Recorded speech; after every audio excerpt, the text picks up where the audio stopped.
A couple of videos ago, we talked about the three levels of government. Well, today we're going to talk about the three branches of government. All three levels of government have three branches of government. A long time ago, when Western societies were first discussing the ideas of democracy, the one fear we had was that an elected government could just take their power and become the new king. So a guy named Montesquieu came up with the idea of breaking up the power into branches so that each branch could limit the power of the other branch. Those three branches were the executive, legislative, and judicial branches. The legislative branch would be the government officials who wrote the laws. The executive branch's job was to enforce those laws, and the judicial branch's job would be to interpret those laws. So let's go into more detail. Let's start with the legislative branch because that's the group we get to elect. As I just said, it's the job of the legislative branch to create the laws. This is known as legislating. Legislation is created federally in the Parliament building in two different chambers, the House of Commons and the Senate. Because we have two areas or chambers where laws must be discussed and voted on, we say that we are bicameral, two chambers or houses. The House of Commons is known as the lower house. Think about it, it's the commoners. The number of seats in the House of Commons is based on population. Remember way back when we talked about representation by population? Well, here's where it happens. In 2015, our House of Commons is going to grow because we need more members of Parliament to represent the growing population of Canada. Members of Parliament are the representatives for various ridings or constituencies. We'll talk more about those in the elections video.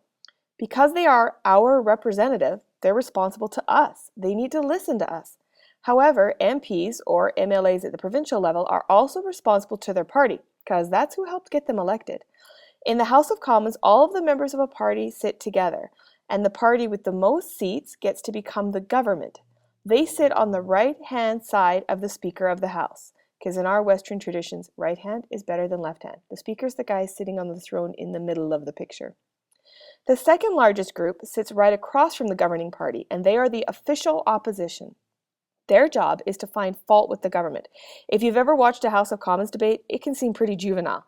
But guess what? It was organized that way on purpose because we want to control or check the power of the governing party and make sure that everything the government is doing is always in the best interest of Canada. The upper house is the Senate.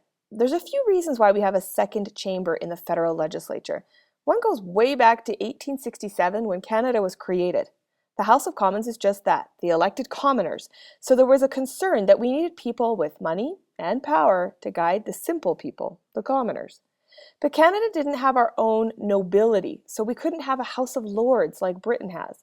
So we created a Senate, which has rules to try and make sure that everyone's appointed, senators don't get elected in Canada, would be wealthy and educated enough that they could look over what the House of Commons created and make sure it wasn't stupid. So we say the main job of the Senate is to be a sober or serious second thought. And notice I said appointed. In the US, the Senate is elected. We chose ours to have appointed by the Prime Minister so that the senator could serve over a long period of time, till they're 75, and didn't have to worry about winning popularity contests, which, let's face it, is really what an election is. This gives our senators a long-term view when looking over legislation. It helps us from making the same mistake 20 years later. Another reason why the Senate was created was to have some regionally based representation. Ontario and Quebec have huge populations, so they have more representatives in the House of Commons than any other province. That means they have a louder voice. By having regional representation, it gives smaller areas more of a voice. Now, the US is set up to have 2 senators for every state. Instead, ours is more regionally based, so there's a group of senators for Atlantic Canada, Quebec, Ontario, and the Western provinces. The territories just get 1 each because their populations are really small.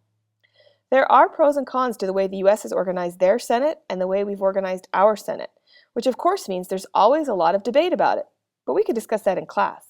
We're going to stop here and we'll discuss the other 2 branches of government in the next video.